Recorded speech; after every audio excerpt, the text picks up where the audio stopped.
Yes, make sure that is there. Oh, so we're live there now. Yep. You don't want to look like a bit of a wally, do we? No, we don't. But Gilly's hung us both there now, so that was nice. Welcome to another episode of Orta Know Better. This is season 4, episode 9. I'm joined by Smarty and Gilly. How are you both doing, lads? Hello. Hiya. Hiya. I'm a little bit kind of partially delirious. I'm on cold medication and beer. So, a bit tired. On the doctor's orders? It's just a cold. Take these and get pissed, you'll be fine. Yeah. Yeah, it ain't. Dr. Lufc told me. Take these pills here, they'll be fine, and then just get drunk. You'll be grand. I'll give you more ones. So it's fine. It'll get worse before it gets better. It always does. Bless Johnny. We'll come back in now in a second. Hi, this is Don Matteo, and you are listening to the Orta Know Better podcast. Let's do this.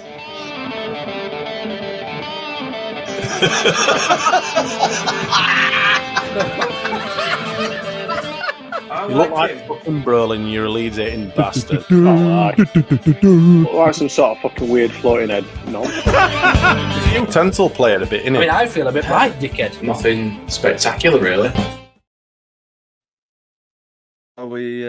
We got away with that nothing spectacular really thing for quite some time, and now it's back to nothing spectacular really, which is a pain in the hole. You were on mute there for a bit, Smarty. Yeah. There was some. I could hear music. I don't know about anyone else. No, I had intro music going on in my lug oil then. Oh, did you? Yeah, just a little bit of an extra Tuesday night treat. Lovely. Why not? Why not? Yeah. So how are you doing, Smarty? You've been feeling okay? You're not under the weather or anything like that? Nope, I've got no AIDS, no allergy, nothing to report. I'm in good health and good spirits, especially after our wonderful performance at the weekend. I was just having a quick run through the comments, right?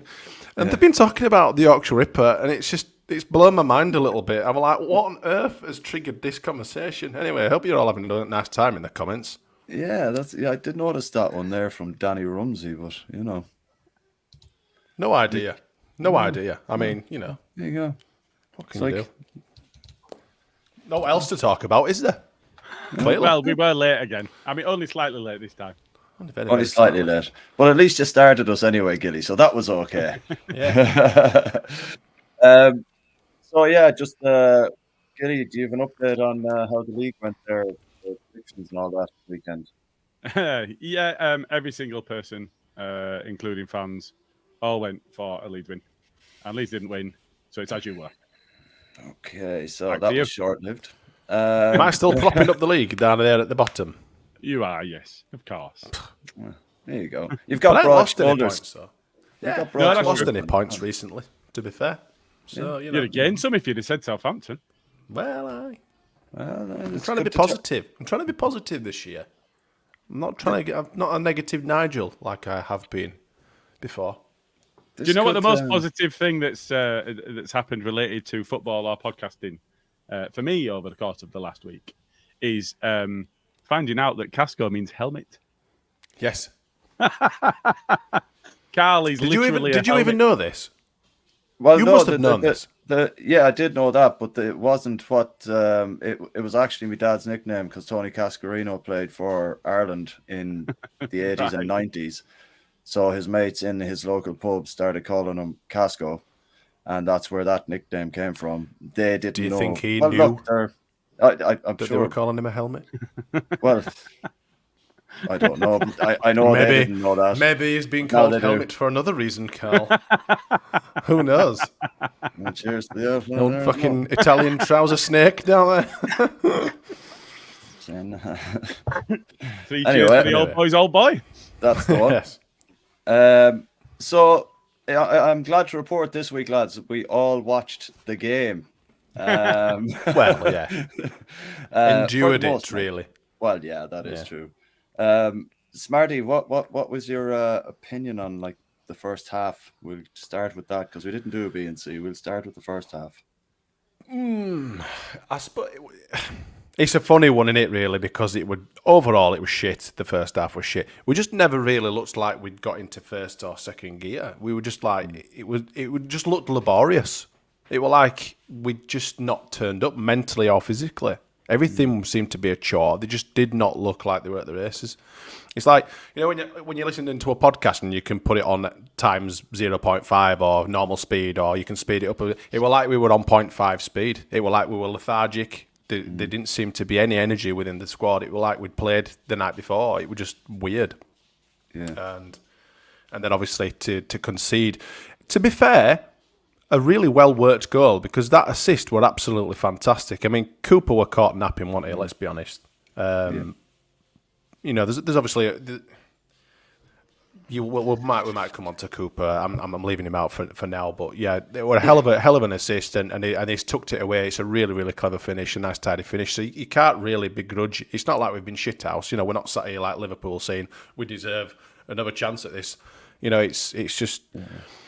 I think on the day, first half, we were just beaten by the better side on the day. We just weren't at the races, which is a real contrast because we were absolutely brilliant the weekend before against Watford, and there's not one person I've seen all over Twitter saying, "Oh, there were loads." Everyone were expecting to get beat down there. There is not one single fucking person that expected to go down there and get dicked 3-1. Not that we were dicked 3-1.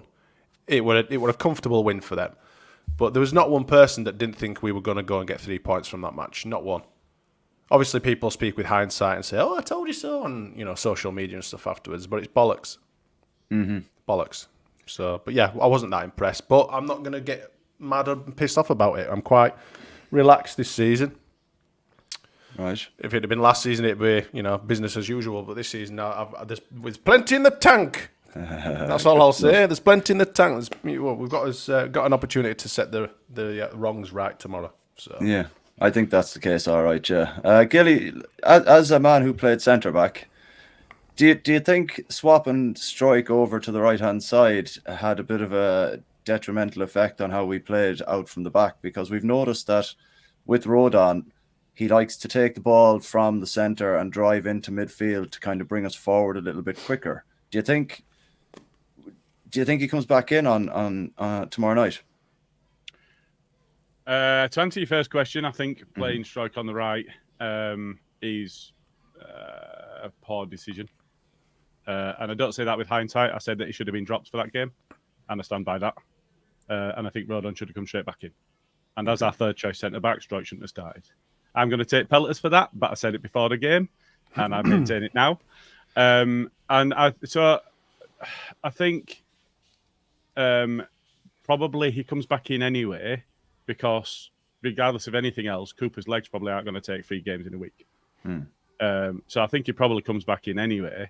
There's also the fact that we're in a position where we were coming off the back of a good result and a clean sheet, and I know that there's some difficulty around what Fark has talked about. There's some difficulty around changing the side that's won so well. But we didn't win so well against Southampton, so I do expect changes this time. Good, I do also think that he needs to be a little bit more ruthless with that.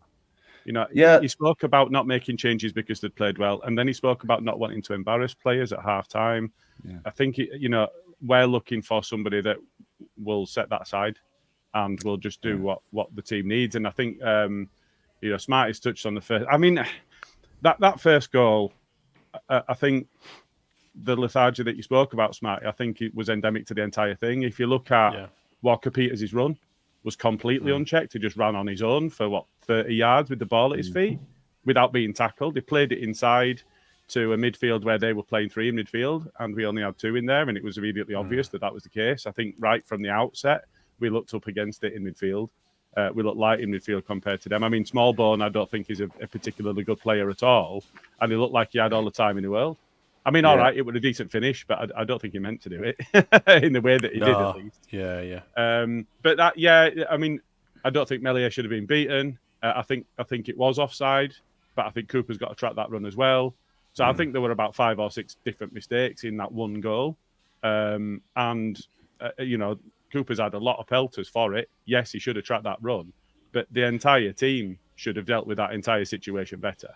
So I think it's. I were looking for changes to be made earlier, and I think that hurt us even more.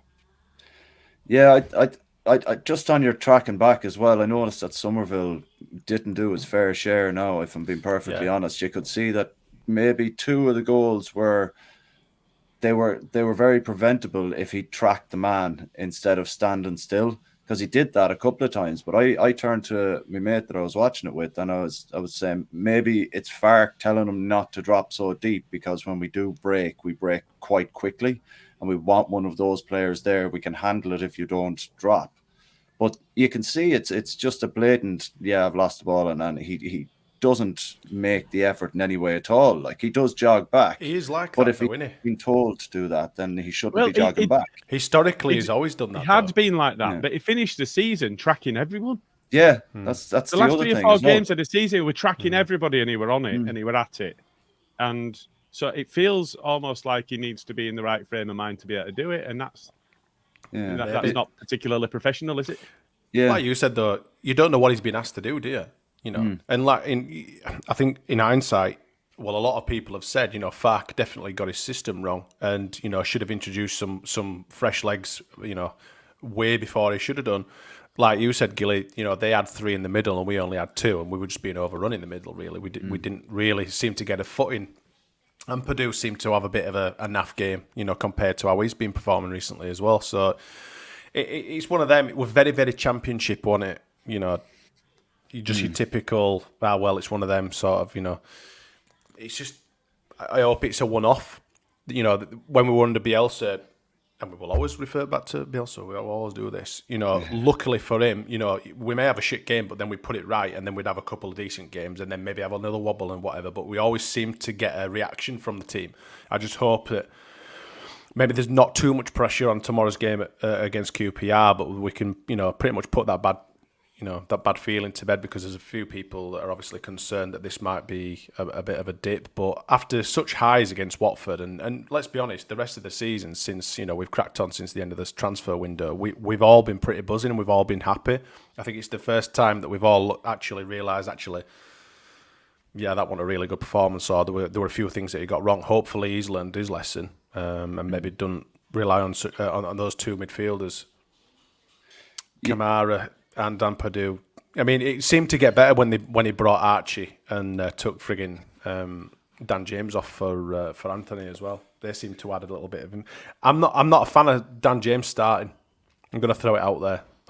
I think Anthony has deserved his debut on tomorrow night. I don't know how you guys feel, but Dan James starting for me didn't seem, not that the rest of the team did, but he didn't seem to offer a great deal going forward at all. Yeah. I just wanted to touch on the Ampadu and Kamara thing that you mentioned there. I did feel that we had lost a lot of that ability to break forward really quickly, because Archie Gray, when he gets on the ball, seems to actually want to do that. I think Kamara and Ampadu might be a little bit too similar to be playing alongside each other in that role. Maybe Kamara in the 8 a little further forward, perhaps. But I and that's what we did see against Watford.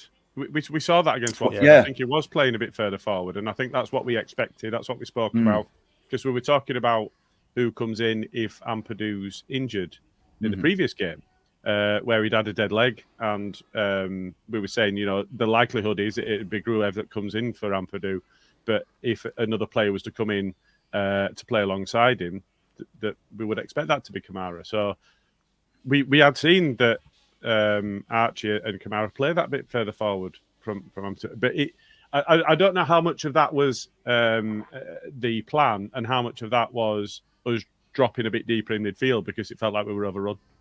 Yeah. It was just it's something that I noticed, that we did start to really progress further up the pitch when Archie came on against Southampton. Now, I thought we had the better of the second half. For large portions. 1-0 technically, didn't we? Yeah. Look at it as a game of 2 halves, sort of thing. Yeah. But the second half was just a marked improvement, and it's just strange that it took us to go 3-0 down before we actually started imposing ourselves on the game, and it took a half-time talk from Fark to get that goal. And is that not slightly worrying? I'm not convinced it was that much better. I think that they failed to press their advantage because they were 3-0 up. I don't think that we particularly performed much better, and I think that actually, having got the goal, what we should have done is then press the advantage. And if you if you listen to their gaffer talking after the game, he felt that there was an opportunity for us to really press our advantage and put them under a lot of pressure. Yeah, but it just felt like we didn't. It felt like we were just keep ball. Honestly, the way that I was looking at it is we're playing like we're 3-1 up, just keeping hold of the ball and playing it around at the back and not pushing the advantage of the 4 games that they'd lost in a row. If we'd have gone and got another, they'd have fallen to bits because their crowd would have instantly been nervous. That and if we had got that second one, I think we would have gone on and there's been a lot of reference back to 2005 and Liam Miller's, hasn't there? No, 2005. It was. That was 250 to 1. I had to put a fiver on it, man. I think if Pirro buries his opportunity, that nice through ball from Rutter, I think if he buries that, then I think we're talking a completely different result. Well, like Gilly said, the crowd would turn on them then, Smarty. Yeah, absolutely, yeah. But let's not forget, Southampton are a decent outfit. They've got some very, very good players, and it were only a matter of time before they started getting some results together. They're not going to lose every week, not with that amount of quality that they've got in that squad, But obviously it happened against us. But, maybe we went a little bit too confident, maybe. And then when it started not really going our way in the first 5-10 minutes, as we do see quite commonly, teams do attack us in the first 5 to 10 minutes. They kind of throw the frigging everything at us, don't they? And then on the flip side of the coin, they literally sit deep from word not. They were straight at us, straight down our throats, and wanted to drag the game by scruff of neck. They were up for it, and we weren't. And drag our players by the scruff of the neck. And quite literally. Whatever else. And I think they were very, very lucky to finish with a full complement of players. That was my next thing. Been sent off twice. Yeah, Smallbone should have gone long before any tackle. What was the last tackle he did where he eventually got booked? I think it was on kicking players left, right, and centre. All of the players. Rutter, I think he literally just dragged him down, and he got booked for it. And it's there was 4 yellow cards before that. Want to touch on a comment there that you made. Someone's made the same comment, kind of, but Smarty. How come it's very championship for Leeds and not for Ipswich and Leicester? Well, it probably is. I think it's because I said it were a typical championship kind of game, but Leicester got Ipswich championship would be an average championship. But I think it was a Leedsy championship game. You said, I think it was just one of our sort of games that maybe we should have won and we didn't because it's Leeds. That the thing is. We talk about it so much. Leeds is Leeds. There ain't any fucking club like us. If we didn't have any freaking, bad luck, we wouldn't have any luck at all, would we? But, you look at Ipswich, they got dicked at weekend as well. Yeah. They hadn't suffered a defeat like that. I mean, we obviously put 4, but they'd scored 3, but they were absolutely... Did you see Brighton score? Yeah. This is what I'm saying, though. Teams have these kind of, days where just nothing clicks and nothing works. We can put a lot of it on Fark, but obviously it's the players that are on the field as well, and none of them looked like they were up for it. So it's just one of them things. You've got to take the rough with a smooth, haven't you? It's not going to be all plain sailing. It's like people go, "Oh, Leicester have too far gone now." No, they're not. We're 9 games into a 46-game fucking season, for Christ's sake. The thing is, Leicester are going to have that blip. There's absolutely no way Leicester can get the whole season through. Without and let's be right, Jamie Vardy is not lasting the whole season without is he bollocks? Without injuries. Has he scored 4 in 3 or something now? Well, I don't think they've got the goals in them to carry without him. So they will score some goals. They've got some decent players, but he's the reason that they're doing so well because the defences are scared of him, and rightly so. I mean, but yeah, he's not gonna do a full season. So it's one of them where they're gonna have their wobbles. No 2 ways about it. And that Christmas New Year period when the games really do come thick and fast, they're not going to be able to play him in them all anyway. Yeah, he'll not Even if last. he's not injured, he's just not going to be able to play every game. So I think it's they're going to have their blip anyway, and we've got our talismanic striker back. So that's the thing. There you go. Smarty has got his impressed face on. Let's move on to the second half of that Southampton game and the introduction of Patrick Bamford. What did you make of it? Well, I mean, I don't think we did anything to get the ball at that end. It's as I was saying, it felt very much to me like we were playing like the side that was in control and were in the lead. We were just playing keep ball, and it didn't make any sense to me at all. The way that we have been effective this season is to get the football forward quickly, and it's not been a long ball game. It's been intricate passing. If you think of we have scored on the transition, on the breakaway. So I think it was a really strange feeling watching them in the second half, just playing with a calmness on the ball like they were up, when actually we were chasing the game and didn't look like it at all. Yeah, like you said there, we didn't look calm on the ball, and there wasn't a lot of anything really. But I like I said earlier, though, I did think we played a lot better and tried to do stuff in the second half more so than the first. It's just a shame that we just don't seem to be able to do it then. But like, can we just talk about Pascal Struijk's goal just for a second and how well he finished that? Try and find some.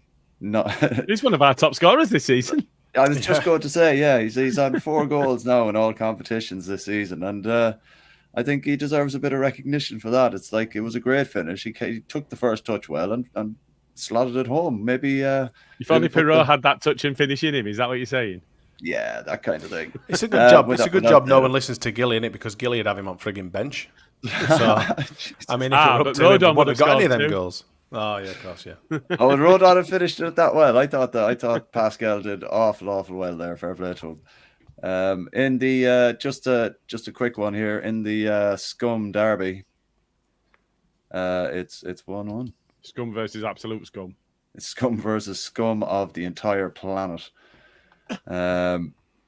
Yeah. So like, moving on now from that, because let's be honest, it wasn't great. Have you any final words on that, lads, or would you like to move on to tomorrow night's game and try and be a bit more positive about things? I think it was just a bad day at the office, and we just deal with it and move on. I think I don't know if you've read any of his comments afterwards or listened to him, but Farker was saying how after a defeat he's absolutely seething for a couple of days, and then he's quite zen about it. And understands that actually that's just part of the game and let's move on. But the fact that it annoys him that much when they get beat makes me think, right, well, he's not going to stand for us playing in that way again. So I do expect a reaction in our next game, which is what we're looking for. Yeah. Same with yourself, Smart? Or yeah, I think for me, it's just, I hope Farker's taken heed and potentially, he came out later after the game and said he didn't want to make any changes at halftime because he didn't want to upset the change room or didn't want to upset the lads. Now, for me, that ain't the way to win football matches. You're the manager, you need to make them cutthroat decisions. And if you feel like one of your players or two of your players aren't making, the right decisions or aren't impacting the game well enough, then you make those changes regardless of who it is. Did you actually hear what he said, or did you just see some of it written? I've just heard bits. But I know that's the general gist of it. When he expanded on that, though, he said that actually he would have had to change too many players. Yeah, no, but he said to make a difference. Yeah. So you are right, but if actually you need to change 7 of them to make a difference, who are you going to pick? Well, that's it. I think potentially when you're getting your ass handed to you, though, you need to start looking at what your defensive makeup is and potentially start from there. So I wouldn't have started there. I mean, the changes that I would have made is I would have got an extra body in midfield. I would have brought Archie Gray on, but not taken True. And change the shape. Or maybe even Gruev or whoever. But like who do you take off in that scenario, though? I mean, personally, I'd have been looking at Ruter or Dan James, just because I want Pirot up front. Yeah, you're mad for that. Like, well, we'll go on to the QPR game in a minute. Just a bit of an off thing. Do you think will Bamford and Pirot get the chance to play in a kind of 9-10 combination at all? If Rutter gets injured. You think? Yeah. Right. And then Bamford will still play 9. Well, he will, but I think that he'll be better at that than Rutter is, because his game is about bringing people in, and his game is about moving a defence around and getting them out of the way for somebody to be a support player. And actually, that's what Farking wants Pirot to be. I want him up front, but he doesn't. So I need to deal with that. I think if you accept that Bamford's not a clinical striker, actually what you need from the players around him is to be clinical for him, and for him to set them up. And I think that's what he'll be looking for. So whether we'll get to see it or not is a different matter. I think that would be more effective. But then who's to say? I mean, we're looking at I'm talking about the Bamford of old. I'm not talking about the Bamford of today. He's got a long way to go to prove to himself and to everybody else that his body can hack it anymore. Yeah, and we've said it previously on other pods as well, where it's good that we have options now where we don't have to rush him back, and we might actually see the best out of him. I don't expect to see the best out of him before Christmas anyway. Because it's a long time out. Yeah, I think it'll be a very phased return for him. But when gets after Christmas, or even at Christmas, where he's probably into a stride of a couple of games and fitness levels back up, maybe, you don't know, he could have a rich vein of form at some point when the pressure isn't solely laid on his shoulders. Like in a Bielsa team, he had players scoring around him as well. It wasn't just him, you know. So maybe I think this is just us hoping that this is going to be the case, isn't it? Yeah, I think. Yeah, of course it is. Let's be honest. I think, you know, yeah, we hope that he's going to be good, and we hope that he might show a bit of form from old. But let's, you know, it needs to be taken with a pinch of salt. It could come on, he could get booted in the face and pull his hamstring again, or he could fucking injure himself if he goes up for an header and scores winner on tomorrow night on Saturday. You know, we don't know with Bamford. You know, it's you're walking on eggshells around him, really, because you know what he can do, but you know that Bamford is long gone, and you've got this new variant of him with. But like you said, the lack of pressure, you know, that might be a good thing for him. Maybe we can get a couple of behind closed doors games, and he might actually be able to perform. Yeah, who knows? Well, like he hasn't had to rush back. He's kind of slowly coming back into it, so it can't be the worst possible scenario for us anyway. Like as I'll be honest with you, goes, I don't mind holding me out. I'd quite gladly never see Patrick Bamford in a Leeds shirt again. Say what you fucking want. I'm fucking tired of seeing the fucker talked about him in a Leeds shirt. I just fuck off. You know, you can fuck off. Bastard. Cooper can fuck off. Aylan can fuck off. I love him to bits. Thank you for everything that you've done for the club. Blah blah blah blah. But fuck off. Your time's done. I'm keep Shuey anyway. I'm just fed up of it now. Dan James can fucking join him as well, because he's about as much use as a brake light on a fucking submarine, isn't he? So, just Smarty, you've done it, haven't you? You've done it. So to just address that last bit. So we saw Anthony come on, and I don't think he did himself any harm in terms of his chances of starting sooner rather than later. So if you're bringing him in, are you bringing him in for Dan James? I'd bring you in for Dan James. That's a yes. You're not going to drop Jimmy. You're not going to drop Ruta. You're going to drop Dan James. No, because Jimmy looks a threat. You know, even on his his off periods or whatever, he is still a threat. Dan James does everything wrong pretty much 99% of the time. He shoots when he shouldn't. He crosses when he shouldn't. He does everything that he should when he shouldn't, and shouldn't when he should. You know, it's like, what is wrong with you? You're a fucking professional footballer. You've got potentially so much to your game, but you just fucking have no end product. You're shit. What is wrong with you? It just needs a fucking factory reset, and then maybe we can, you know, a bit of a rewire or something. And then, because he's got the potential to be so good, but he just isn't, is he? Do you know? I think what it is when he gets into a position like he did the last day, where he was put clean through and he just absolutely butchered his shot. He has, when he has too much time to think about what he wants to do, his feet don't match what his head wants. And it completely fucks it up on him, and that's what happens. He's far better at taking shots.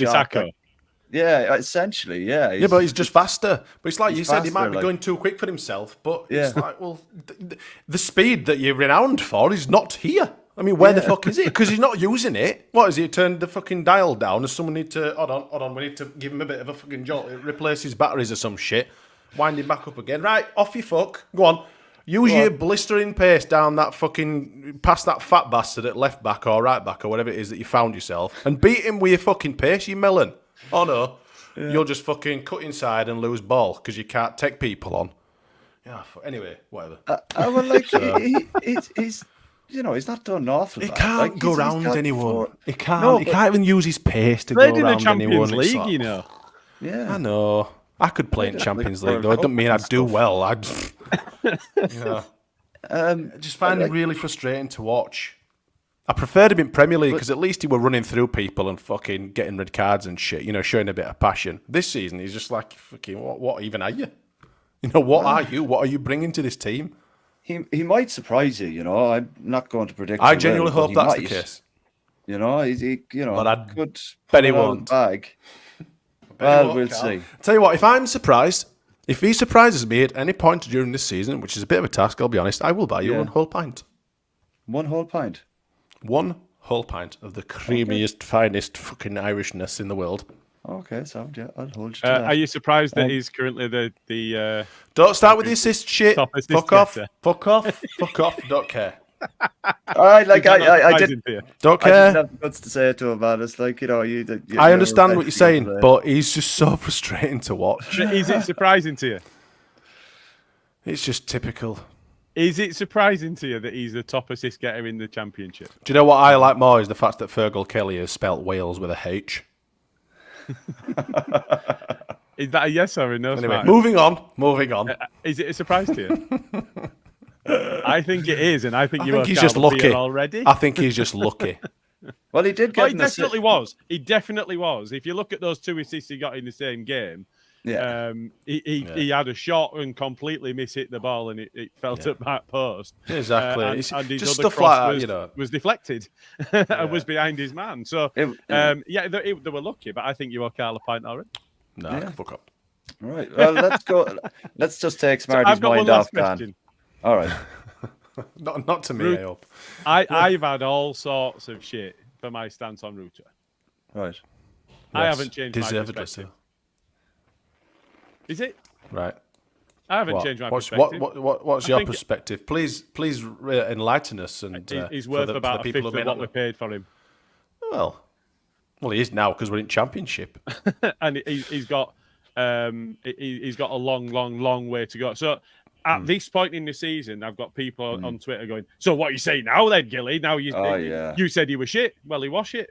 He was shit when I said it. I don't think he's particularly good now. He has the odd game when he's good. I think Pirot, he's kind of in danger of doing a similar thing. It's like it's every other game. very or every much is the third same. game that he plays well. Yeah. But Ruta's like he's one in every 15. I don't think that he's the second coming of the Messiah in the way that certain people have been talking about on Twitter.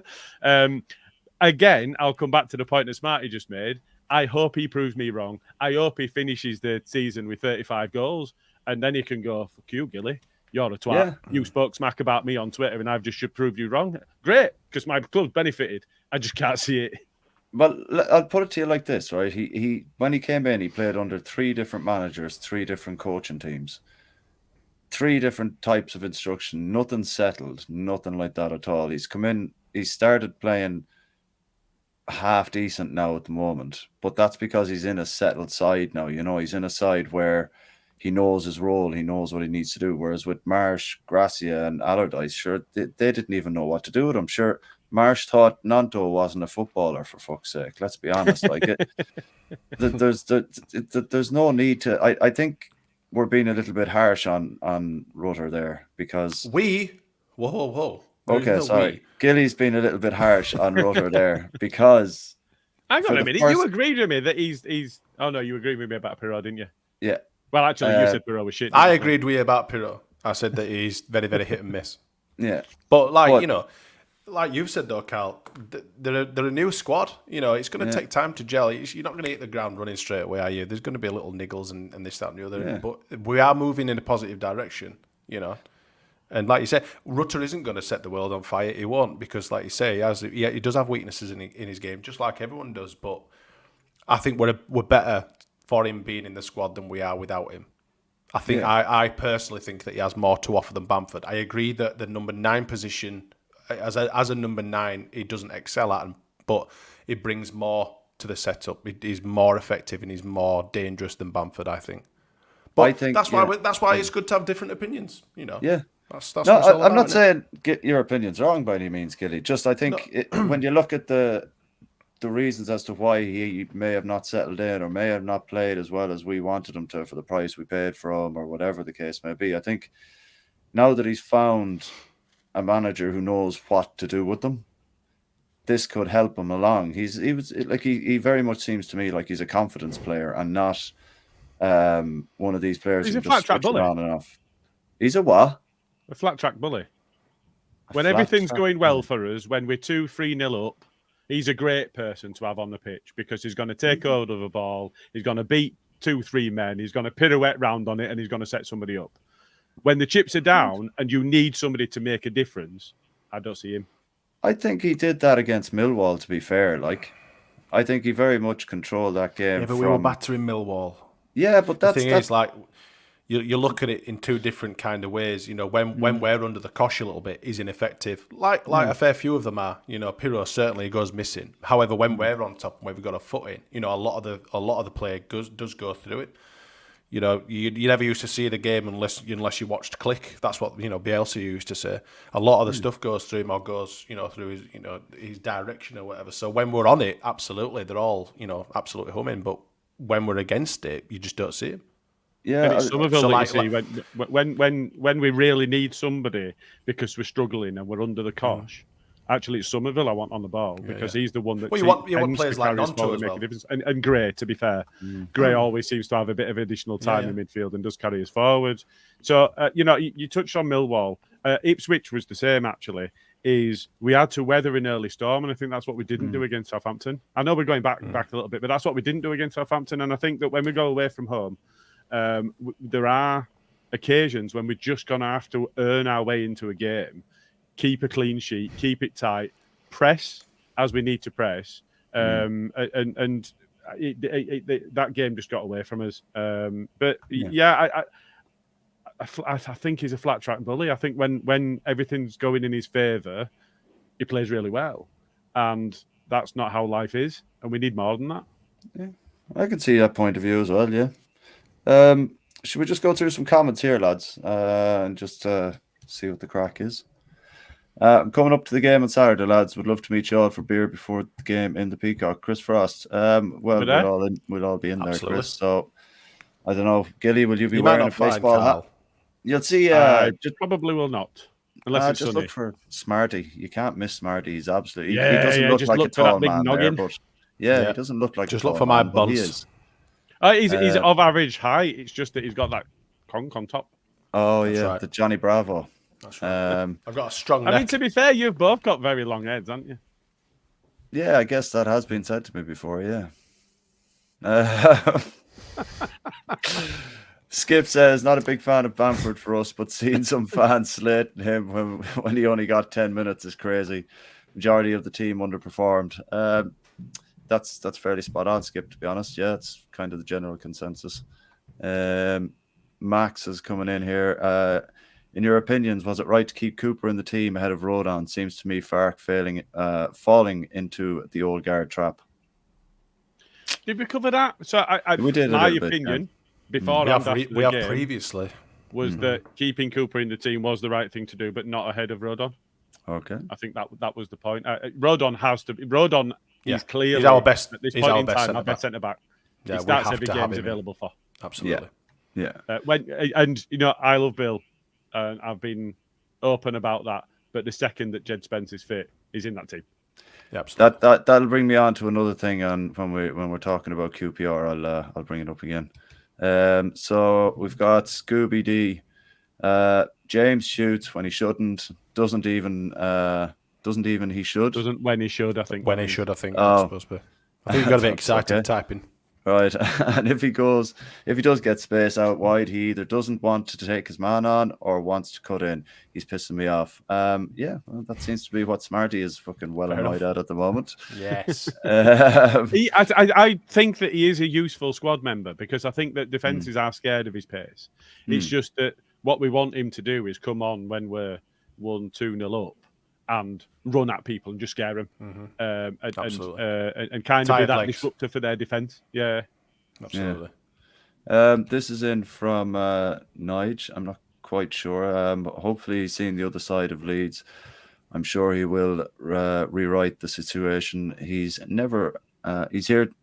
He's not here to be mugged off. He's struggling. Yeah. We need to read his on, Karl. I need to put the screen on bigger, but I can't have the comments up. Even them settings like my mum's got on an iPhone, but it's about one word across. It's like that. Go on. The players know where they are in the football journey, no favouritism. Well, I don't know. I think the favouritism might be there, but for Cooper and all that, maybe is that what he's on about? We need to discuss this, but we'll discuss it later, like I say. Okie doke. So we've got Tony Whelan. The old guard is finished. All three players totally done. Playing them will not get us back up. See, I this is the thing. I saw this comment and I wanted to bring this up. Right, all three players are totally done. Playing them will not get back up. Right. So my thing is, right, if he doesn't play Cooper, he starts ailing. That's the thing. This is what I wanted to talk about a little bit later on. Yeah, so we'll get into that a little bit later on then. So yeah, that sounds so that'll tie into starting team for tomorrow. The captain conundrum, we could potentially call it. Exactly. The last time we won in an away kit was in the shirt Smarty's wearing. No, not true. We beat Brentford away on the final day of the season. No, that was the third kit. So here, kit that's there, Andy, I think. Oh right, okay. So we're some bell sniffer were saying it about it on Twitter. I saw it. Oh yeah, but technically it's not his first proper kit. Oh fuck off! It's still an away kit. Jesus Christ! But what? Yeah, no, but the point was our kits are shit, and if they bring out the classic yellow kit, then maybe we'll do better because we were. That reminds me of such gloomy, horrible times. That it's a great kit though. I mean, I don't like. I've got a red kite one still somewhere. Man, God, you bought a shirt that says red on it. Yeah, it was a Leeds shirt. Fuck it, whatever. Oh, here, look. I think I've got that one as well. Yeah. Willow's in the comments here, lads. There was a lot of hype recently. Our forward line is unstoppable, etc. A wake-up call is a good thing. Yeah, I can't argue with that. I mean, we were scoring a lot of goals. Of course, our forward line were getting applauded. Praised. You would do. We've not hammered Melier at all for getting dinked from that sort of angle, and I think that he's certainly culpable for some of that. But again, he's been playing well as well. So, 3-4 clean sheets on bounce. Yeah, it's hard to argue with it, So, and then Liam B says, "Sad to hear Dallas has had a setback in his recovery." Oh no. Oh yeah, he was on grass. Liam B, the breaker of hearts and news. Yeah. Appreciate that, Liam. Nice one. Thanks, Liam. Positive. Yeah, well, positive J isn't here, so we may as well. Right, so on to QPR tomorrow night. You both going, lads. You're breaking your South Stand virginity for the season, are you? This season, yes. Yeah. I've been in NEL, been in Cop. Or was that the tail end of last season? Been in Cheese, South this time. Sweet. Smarty, you're there as always. Nice. Yes, because I'm a self-righteous and lovely chap. Yeah, there you go. That's exactly it. So, Gilly, I'll go to you first, man. This is I'll go to Smarty because he wanted to talk about it, actually. Fuck you. Fuck off, no, right. Hey, hold on. So, Smarty, the captain conundrum that you wanted to have a chat about. Oh, yes, the captain conundrum. Because this ties into what we're going to talk about. Yeah, so it kind of ties into the Cooper Rodon stroke, who's his best centre-back pairing, blah, blah, blah, blah, and what Gilly has mentioned before, as has, a few of us have said this before, that he has to play Bill or he has to play Cooper, because it would seem that one of them can't be without the other, and we have to have one of those in the team at all times. Maybe they've fallen out and he can't have them both on bench together. That's the problem.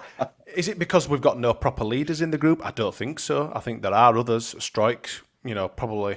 I mean, I wouldn't put Meslier in there, but Strike, potentially Ampadu. There are other guys, but I think from the outside looking in, you would assume that Fark always wants either one or the other in. But for me, Ayling and Cooper don't feature in our next starting 11. It has to be Strike, Rodon, and it's going to be one or the other, Shaq or Byram at right back in it probably. But yeah, I think Parker's comments after the game were that Byram might not be available because he's still getting back to full fitness, and maybe it'll just be a bit of a too quick a turnaround for Byram to play. That's a shame. But to be fair to Byram, he did go to Fark before the whole game and tell him that he wasn't fit for 90 minutes because he's for that very reason that you gave there, Gilly. He's still working back to fitness. And to be honest, I quite like that. I quite like that a player is willing to kind of go, look, I don't want to put myself in jeopardy. Yeah, because he's been playing with injuries throughout the season, isn't it? That's what I mean. With him, probably 9 out of 10, your players don't come forward with a little niggle. They'll probably just play through it. But because of his history with injuries, he's been very, very careful, and rightly so, because he's a good player to have in our team. He's improved our team. Okay, then. It's taken me by surprise, I think. But I would say. What about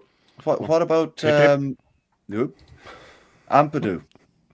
Yeah, I was just about to say that. So for me, Strike's not captain material. I like him. I think that he's still got a long way to go to get to his peak. But as a centre back, that's not necessarily an issue because he's about 4 or 5 years off his peak. Yeah. If you look at the age that they mature at as a centre back, it's 28, 29, 30 is their best period usually. So he's got a long way to go in order to grow into the game. I think he and Ampadu are about the same age, but Ampadu for me is just more captain material. I don't think Strike is at it. I think that Ampadu, Cooper and Ayling are looking like they are. Well, they're not even looking like they are towards the tail end of their suitability at this level. But for me, the kind of the long-term successor that we're looking at, I think, is Ampadu more than anybody else. Okay. And I prefer centre-backs to be captains. Yeah. What about, like, we have someone in the who's starting quite regularly now, who knows the club, came through the youth system, playing regularly for us, playing quite well. No. Byram. I'd give it Archie Gray. Fuck it. Why not? I mean, it might be quite a lot to put on a 17-year-old's shoulders just now. I'm joking, obviously. But I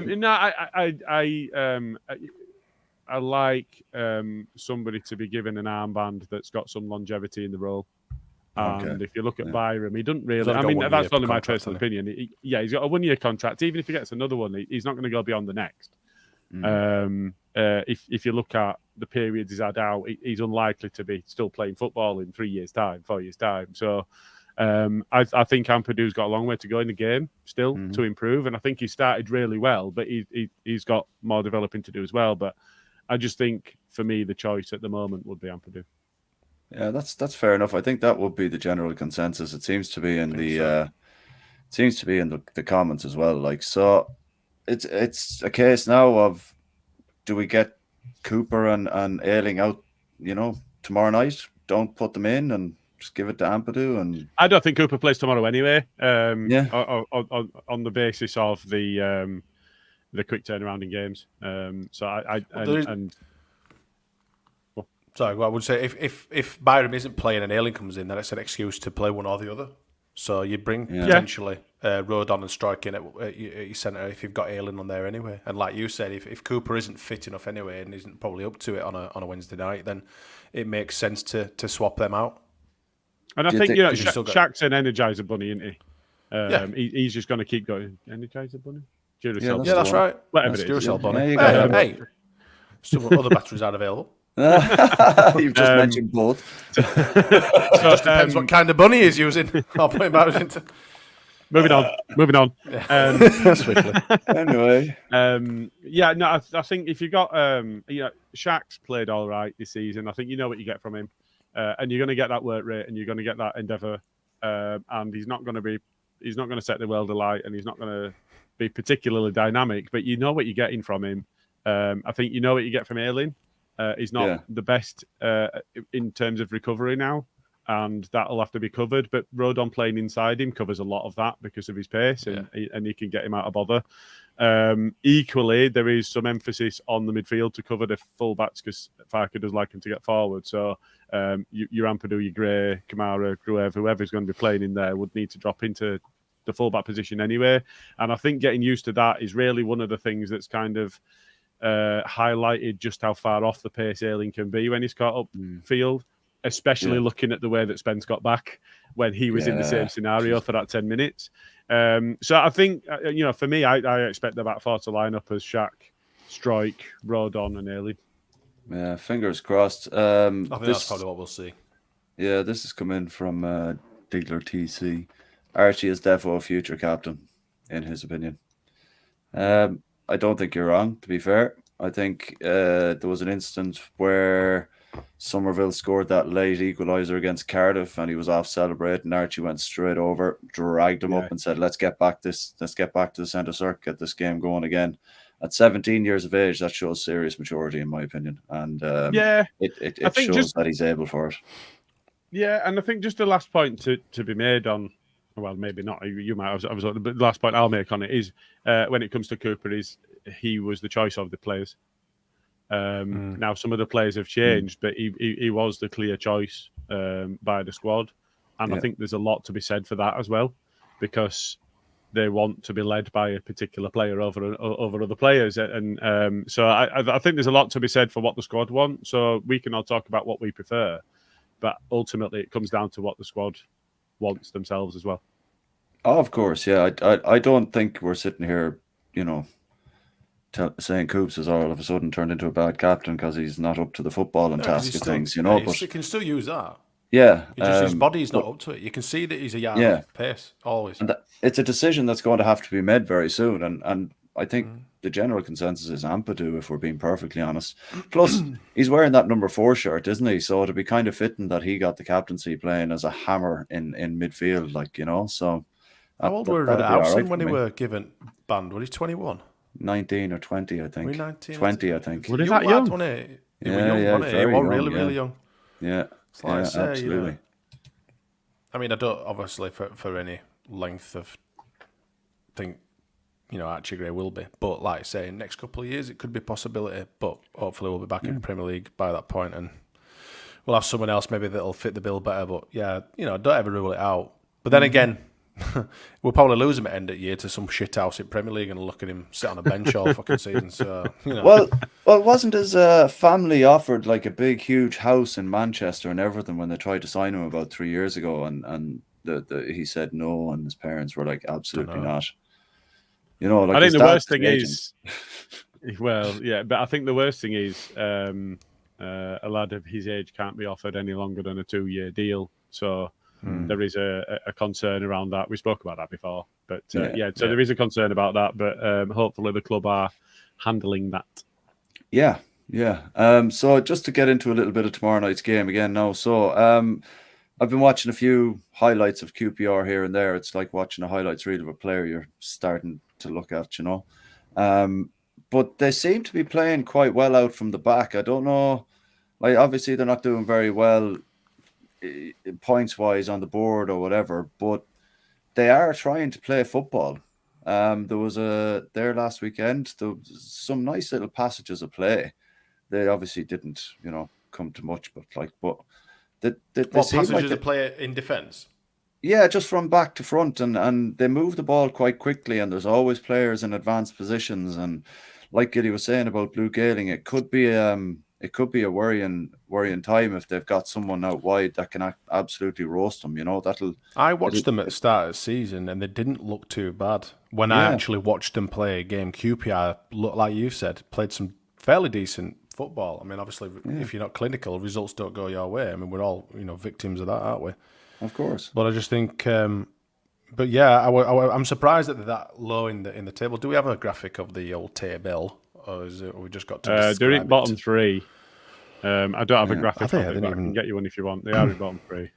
They are, but their performances, like, obviously, are fairly shit if they're in the bottom 3. Like, but I'd be worried. So they haven't won in 4. Yeah. It must have been the Cardiff versus QPR game that I saw, because it's the only game they've won. They haven't won. They beat Middlesbrough. Yeah, sorry. But having said that, neither had Southampton. There you go. And Southampton are apparently winning now tonight again. Are they? Yeah. Oh, there it is. But they're not a bad team. That's the thing. Yeah. Before we kicked a frigging ball this season, Southampton, Leicester, and Leeds were 3 favourites to go up. Just because, we look at ourselves. We haven't had the run of the green. We aren't doing badly, but we're not doing too good at the minute. But people aren't saying that we're shit. That doesn't mean that Southampton is shit either. They're at a similar kind of level to us. They've got new players. They've got a new, setup. It'll take them time to establish themselves. And I'm pretty sure that they'll be in the top half of the league at least come the end of the season, as I think that we will do. But, QPR. No, I'm talking about Southampton. Oh, right. Yeah. You were throwing me there. Okay, sorry. No, sorry. So yeah, Southampton are, they're not to be scoffed at, really. So I'm not surprised that they've got back to winning tonight. But anyway, back to QPR. Yeah. So I don't know how much of them you've seen, Gilly, because obviously we were championship snobs there for a little while. Gilly sees everything. We didn't entertain this shite. There is really. nothing that Gilly does not see. Well, do you have any opinions on who to watch out for, Gilly? Is there anyone? So I fully agree with Skip in the comments. Elias Chair, he's the main threat. Yeah. Were we in for him, or did we inquire about him? We were linked. They valued I don't him know. too highly or something. I heard. Yeah, I don't know. He looked pretty nailed on to go over the transfer window. So it's a surprise that he's still there, because he was heavily linked with others. He was meant to go to Palace, wasn't he? I can't remember.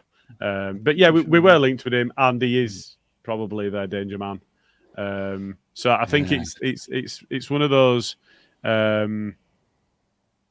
When you look at what Gareth Ainsworth was saying about QPR, is he thinks that they fell apart because they conceded a goal that was clearly offside, and that undid them, because their game plan was to keep it tight and then try and catch them, and then all of a sudden you've got to press to try and even that up. So he thinks so. I mean, actually, there's a lot of comparisons you can draw with Leeds' last game. Very much. But it finished 3-1 to the opposition. So there are some comparisons that can be drawn. But I think I think that they're we talk about average championship sides, and I think QPR are definitely that. I don't think they're going to be in any major trouble. I know they've had a slow start, but I expect them to be lower mid-table, and therefore a side that we should be beating, especially at home. But it'll be a case of overcoming that low block again. If they're a team that plays comfortably at the back, then you can probably expect them to be deploy a low block or whatever it is that the modern people talk about. I don't think like I literally just said before that statement. Yeah. Thanks, I'm just agreeing with you, bro. I'm just agreeing with you, mate. That's all. I'm just not used to it. There you go. Fucking hell. Yeah, don't get used to it either. Twat. Yeah. But yeah, no, I agree with Gilly. That's basically where we're going. Yeah, I'm actually quite looking forward to it, to be fair. I think it's a good opportunity to kind of get the confidence back up again. Even, I'm not predicting a win or anything like that just yet or anything, but I think just to start playing ball again and going back to what, got us the 4 clean sheets previously, and the style of play against Millwall and Ipswich and stuff like that. I think it's a good opportunity against the QPR team at home with the crowd to kind of build ourselves up again and kind of put Southampton to one side. But yeah, and I think just I just refresh my memory on that as well. I know that West Brom aren't playing too badly now. They'd had a bit of a poor run, but they're 4 unbeaten. 3 of them were a draw. But that absolutely tonked Preston, and Preston had made a really strong start to the season, and that was at Preston. So just to go back to the point of these things happen at this level. There are just weird games where you don't get going and whatever else, and somebody just picks you off. And I think that I do expect a reaction. So when you're saying you're not predicting a win, I think that we'll win comfortably. Oh, I'm just not predicting it just yet. I want to keep my prediction till the end. Is no, sorry, that's fine. what I meant. That's all. Sorry, Gilly said that. Now we'll end up losing tomorrow. Fun times. So Gilly's chair, 87th minute penalty.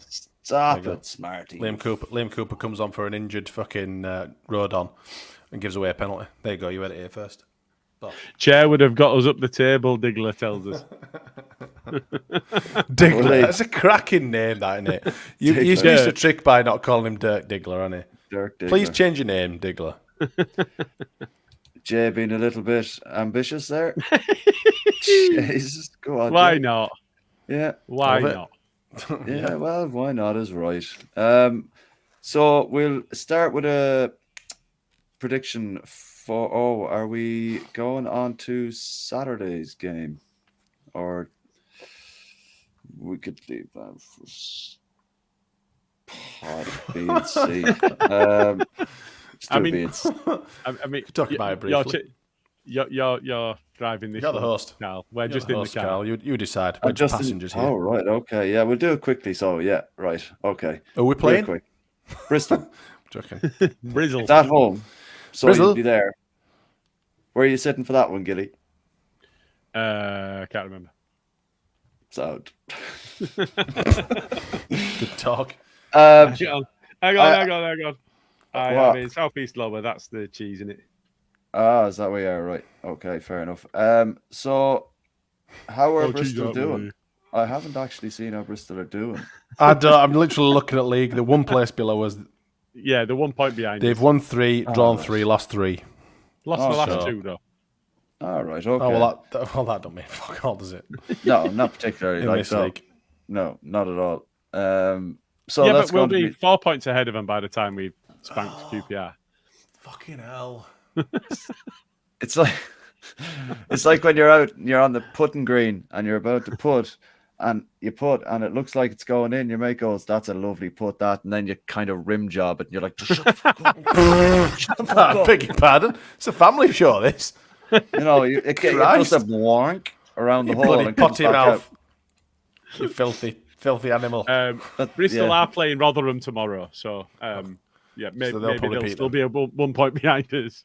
Oh, Jesus, right, okay. Even if we do spank QPR. Well, fun times. Well, let's just hope that QPR don't turn up tomorrow night and we can go into Saturday with a bit of hope. We'll just forget that was ever said, Matt. Mad Max, okay. That's the title of tonight's pod. Oh, I was going with Helmet's rim job. Strike me, Gilly. That's what I was going to say. Right? You know, Helmet's rim job. Me, Gilly. Fuck rim jobs. Oh wow, Christ! You know, just scoops Carl's around the hole. I'm really not making this. You're the one with the filth. Let's do predictions, lads. Nicely done. So QPR, Gilly. Whoa, where is it? Where's Never what? mind, let's do He's looking for predictions. video. Orta know better predictions. Forgot about that, man. I do Video, apologize. Jesus Christ, we've been doing this a while. I know, yeah, but come on. We don't do all fancy on here anymore. Remember when we first got this software and we're like, oh, it does this and oh, it does that, and look at these fancy scrolling things. We don't do fuck all now. Yeah, I've made it all work for you, and nobody even uses it anymore. That's what I mean. Like you just used me and abused me. It's just a natural transition just to start talking about it, you know. Sorry, I just do forget. Like, where is that shit? Go on, you carry on. That's how they play golf over the water. Oh, here we go. With the Shamrock. What the Shamrock? Oh. I fucking need what glasses, Smarty? man. He's commenting. You're getting me money's worth out of tonight, I'll tell you. Right, yeah. you carry on. Oh, okay, it's out. So Gilly, Do you want me to take down predictions, or do you want to take them? No, I've got it. Cool beans. Cool beans. So you go first. I'm going to have a bit of a scroll back because there are a few people that have given us predictions in the comments. Cool. I'm going to go for a cagey 2-1 win. Which game? Sorry, for tomorrow night, like. Right. Do tomorrow night first. Yep, no, that's fine. First with a H. Smarty, I want. So actually, I've got no idea because everybody's gone 3-0 Leeds or said just 3-0 or with I think 11-0. Right. They've not said who the opposition is, so I've got no idea which one's for what. So we'll start again. We can just have a couple more. That would be good. Fan prediction for QPR. Go. Tomorrow night. 2-0 Leeds. Back to the clean sheet ways, eh? Right. Willow's in the comments, isn't he? So let's have a prediction from you, Jay. And that's just going to stay I'm there. going. He's acing it. I'm going 3-1 Leeds. That's a good thing, And Jay's hashtag up the Rimmers. And Frizzle, Karl. Bristol, I'll go 2-0 Leeds. Smarty. 2-1 Leeds. I reckon Cooper might be back in the fold on Saturday, so we'll probably concede. Oh, Jesus. And then he'll score up over end. Yeah, fuck right, yeah. I wouldn't mind, but you're the man on the intro saying you're a Leeds or a Cooper hating bastard. I was briefly when we first got back into Premier League. I used to liken him to a traffic cone or a non-existent. Yeah, absolutely hated him. Didn't even like him. I couldn't stand him. Just couldn't stand him. Hated the bastard. But then I started to like him again. I don't hate him. I just wish he wouldn't play for Leeds anymore. Okay, that's not too much to ask, is it? I think just fuck off. And I'm going 3-0 Leeds against Bristol. Right. It's still not commented. And if we take the fans' prediction, so when I asked again, Alan Kennedy was first on 2-1. And then I'll take Desmond on Saturday. Andy was first for the Saturday one. I actually thought it were our friend Dirk, but Andy was first. So I'm going to call him Andy A-Law, as Jay does, because he gets right up Gail's nose. A-Law. Andy A-Law. Back to you, Karl. Sound. Nice one. So we have who has the info on the walk that we're doing, lads? Just like to say a few words about that. Max January hand. Sorry? Oh my god. Where are you from, Scooby? You're gonna have to read that out. We actually genuinely had a deputy head teacher in middle school called Mr. Remington.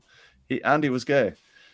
Much to one person's delight. You needed that at all. As was his impression of him. Thanks, Scooby. Appreciate that.